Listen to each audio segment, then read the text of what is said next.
Weeks ago, I was looking through old hard drives and I stumbled upon my first film from 2008, The Plan. Made in only 10 hours as part of a film challenge. And I'll be the first to admit it's not very good. Remember the plan? Yeah, I got it, man. Yeah. Stick to the plan. But it taught me so much about using limitations to my advantage, and that's why I'm sharing it with you today. It is my hope that this inspires you to finally share your work, and make sure to stick around afterwards for a behind-the-scenes documentary.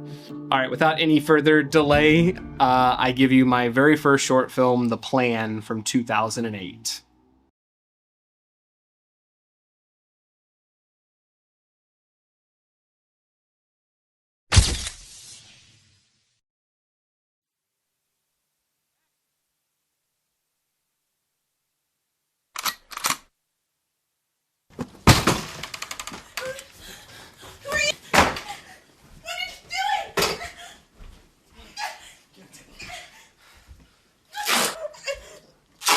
Quiet. Shut up! Shut her up! Shut her up! Shut up!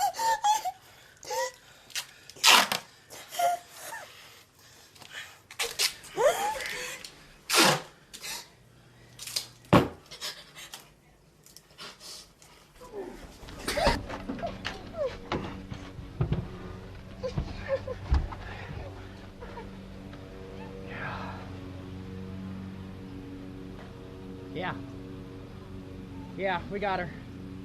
All right, we're on the way.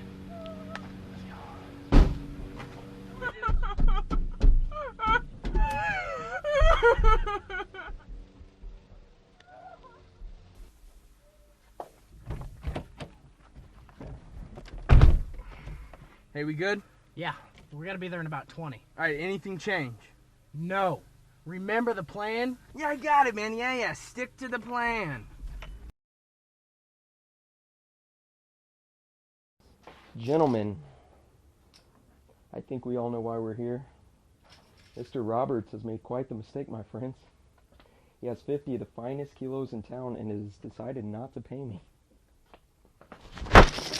I will not be made a mockery.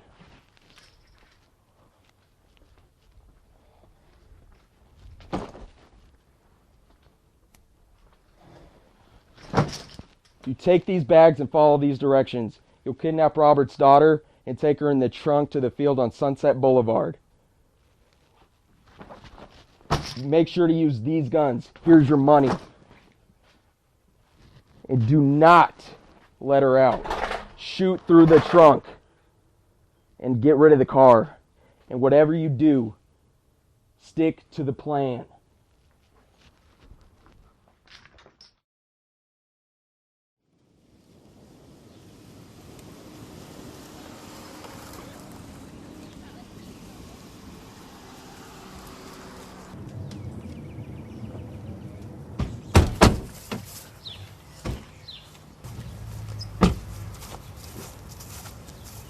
You guys got the guns?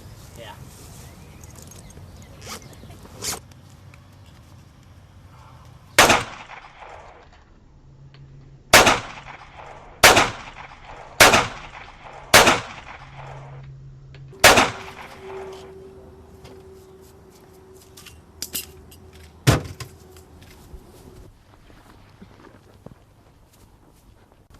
Stupid boy.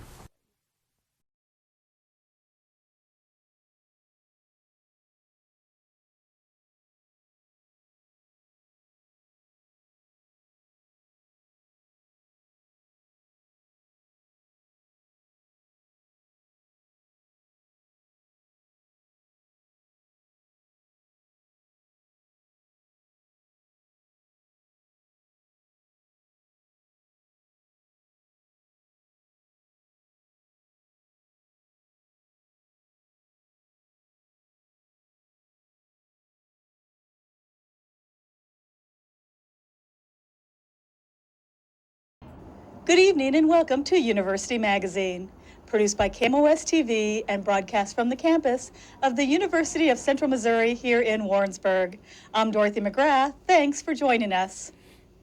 We begin tonight with one aspiring director who took his talents as a filmmaker and a few of his friends to Kansas City for a one-night stand.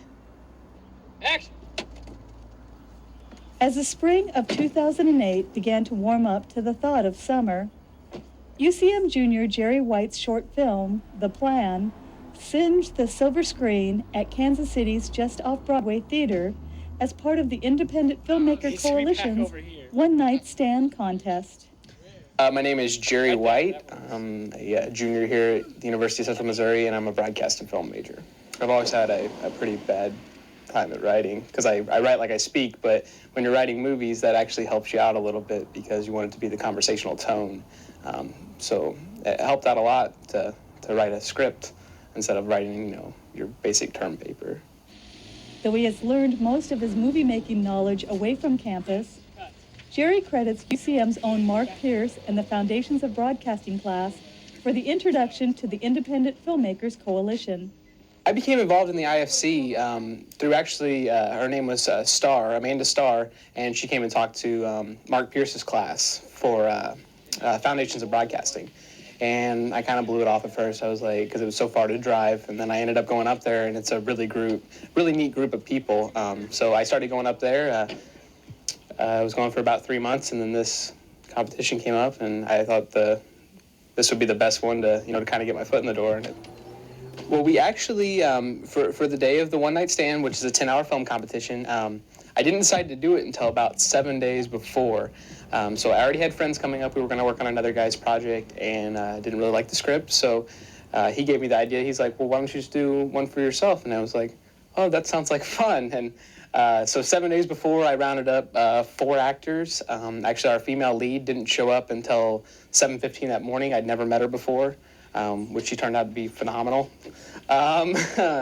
And then, so we actually all met here. We had to go to Kansas City, so I was up till about 2:30 the night before, getting all our props and everything all set up. And then I woke up at 5:30 in the morning, got everybody rounded up. We left here at 7. Drove to the Westport Coffee House. You were supposed to be there at 9 o'clock in the morning. You got a basic theme, which was an act of charity. I wrote my screenplay around every single theme except for that one. So that was our first curve of the morning, which we got around pretty fast, which I was impressed. We were going up there with my assistant director, and we just started throwing ideas back and forth in the car on the way to the house to film, and it came together, thankfully. But you also got that. Then you had to use a prop, which the prop was a fan. And whenever you see the film, you'll see the fan. It actually worked because it was kind of like a dark scene, and when the fan was there, it worked out well. Then from there, you had 10 hours to make a 4-minute movie from beginning to end. So you had to produce it, edit it, get it on a DVD or mini DV, and then get it back to the Just Off Broadway Theater, which is downtown. So that was a 30-minute drive you had to incorporate just into making the movie. So needless to say, very hectic day. 10 hours is not very much time to do anything when most film shoots are, a 12-hour day, and you get about a minute. When you start looking around, if you're an independent filmmaker, you really can't afford to buy all these fancy equipment. And I always wanted a jib, which is a crane for your camera, so you can get 360 degrees of motion from an inch off the ground to 10 feet in the air with just one fluid swoop. So it was $4,000 to buy, and I built one for $40. So, but that was really cool to have because we had a scene where cars were coming out of a field, and we swooped down and went like right eye level into the car, which we would have never got any other way. As well as that with props, I always thought gunshots were cool, and so I decided to make my own squibs, which is pretty much whenever you get shot, blood will shoot out. And but in Hollywood, you make them with firecrackers on a metal plate, and so I don't think my actors were up for that. So we actually made it with just compressed air, and I think it came out. It was the coolest thing when it finally went off. So it was really neat to see. That night we there's lots of construction around there, so we were running late anyway. So I ended up jumping out of the truck and just running to the last 2 blocks because it was taking too long. And I got there and I got it in 20 minutes early. So that calmed me down a little bit because I was like, oh, it's all over, it's here. What he didn't know is that he was about to gain the title of award-winning filmmaker by taking both the first place audience choice and the grand prize.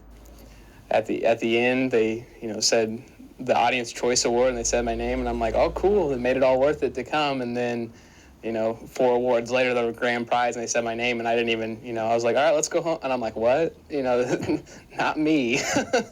So, and I mean, that was when it was like, click. And, I was like, no way did we just win both these. I've thought about Hollywood, and I've thought about the independent world. Hollywood, I think there'd be a lot of scrutiny on what I was doing, and the independent, I'm having a blast right now, and I'm not even making any money. I look forward to the weekends and going out and shooting stuff. So, and whenever it doesn't really matter about the money, you've really found something.